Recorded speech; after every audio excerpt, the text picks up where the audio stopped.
Hey guys, Seton HVAC here. The Vision Pro thermostat, the TH8320. I wanted to go over the programming with you. Um, so initial setup is easy to do. If you need to set it up after it's already been installed and you want to change some settings, all you do is pull the front cover off. Um, you get that 4-digit code and then you can punch that in. I already got mine. It's 2410. So every time you touch the face, it'll light up and then go down to installer options, hit select, and then punch that number in,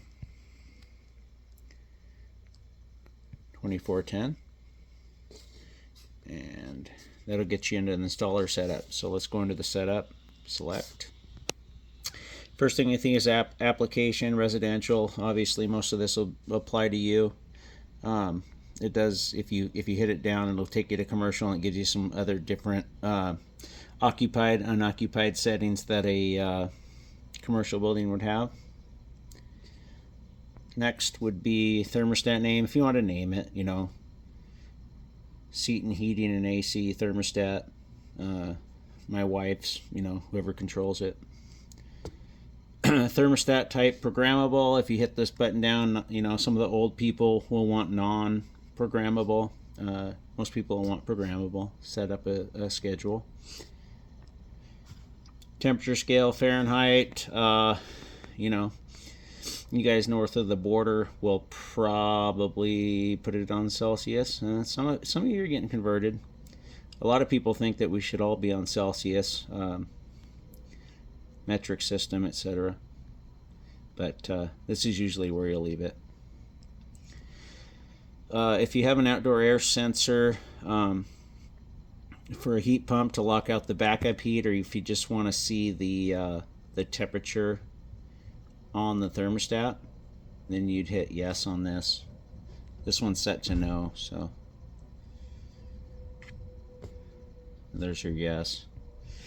That's if one's installed. There's a couple terminals inside S1, S2 that you can wire your outdoor air sensor to give you either temperature or means of locking out the backup heat in a heat pump scenario.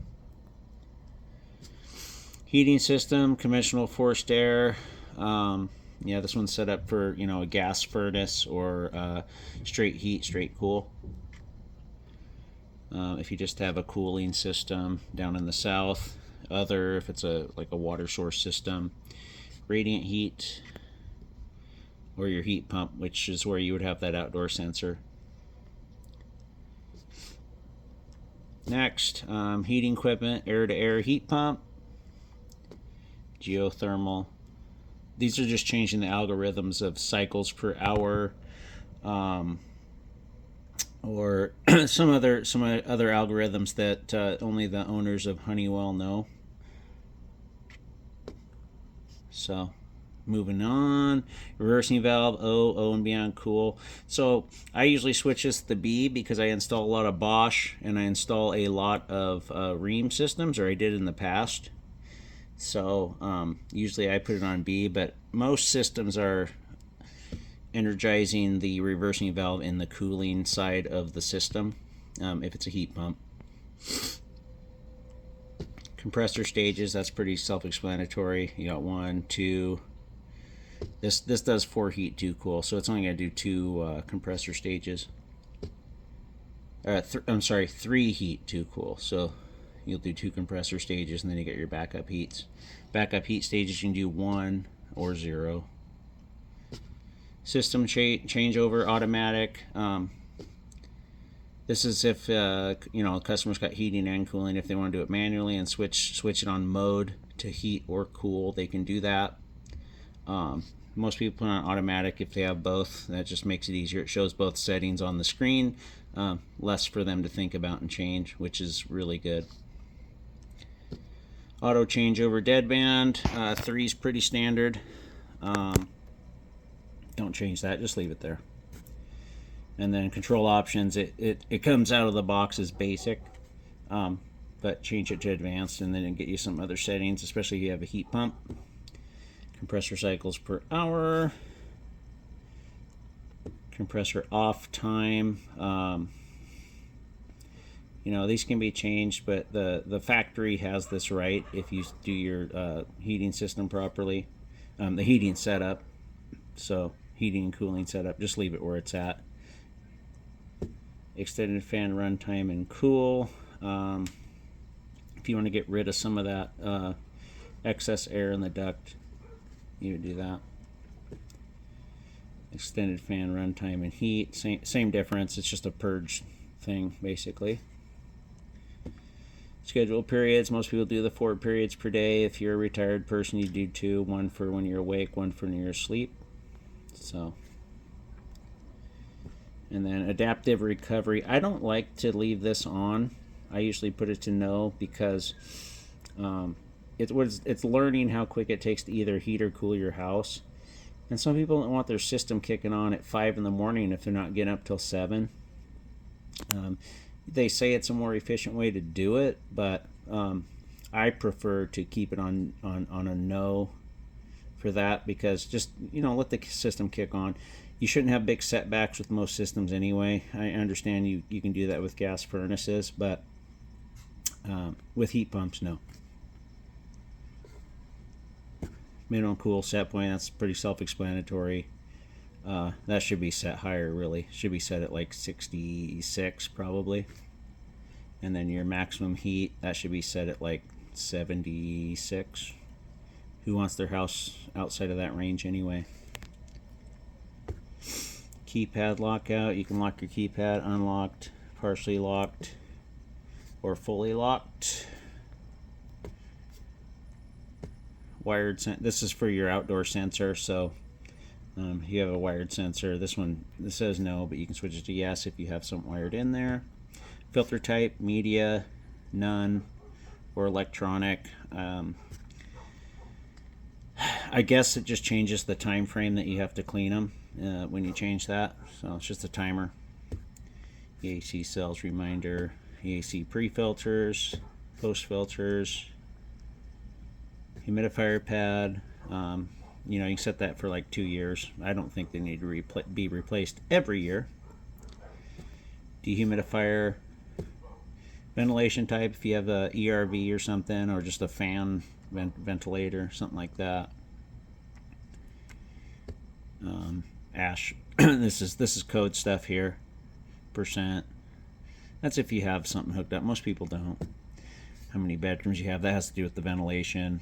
I'm not going to get into that. And then reminders, this is where you can put your company info in and stuff. Phone number, email address, whatever it may be. So that's pretty much all that goes along with this. You exit the installer setup. Saves changes that you made. You can go to installer test. If you don't want to wait for the delay in the compressor or something on a system, and you're trying to get it wrapped up, you can put on heater cool. With that, it still will have a delay in it, because it still wants to protect the compressor, but it won't take the 5 to 7 minutes that it sometimes does. You still test it via the stat, because those relays are really, really picky. You don't want callbacks. And then data logs, I never use that. Wireless manager, if you're doing some red link stuff, they got wireless sensors and everything that goes along with these thermostats. I just want to give you the basics, so I'm not going to go too deep into it with that. And then reset to defaults if you screw something up, or you just need to reset the thermostat. This just tells you the year and model and all that of the thermostat. You can go into fan, on, that's pretty self-explanatory. It means it's on all the time. Auto means it's going to come on whenever there's a call for heating and or cooling. And then circ, I think Honeywell says that's a 35% random amount of the time. So it's just going to come on 35% of the time randomly, based on a Honeywell algorithm. I don't know why they came up with that, but probably has something to do with ASHRAE too. And then if you go into menu, You can go down there. There's how you do your schedules. They have a vacation mode where you can shut it off for a certain amount of days or put it at a certain temperature a certain amount of days. And then you got ventilation things. I think I put ventilation in there, but that usually won't show up. What your equipment's doing at the time. If you need to change your date and time, preferences such as reminders on filters and whatnot. If you want to clean your screen, it gives you 30 seconds without messing something up to clean the screen. Security settings, locking stuff out, and then if we put those reminders in on that installer options, you know, it'll show the dealer information, which is, it's a good thing, but you know, you should be closer to your customers than that anyway to have to put that in. And then back to those installer options that we changed earlier. So that's the rundown of the TH8320 thermostat. If you got any more questions about it, leave it in the comments. Please like and subscribe, and thanks for watching.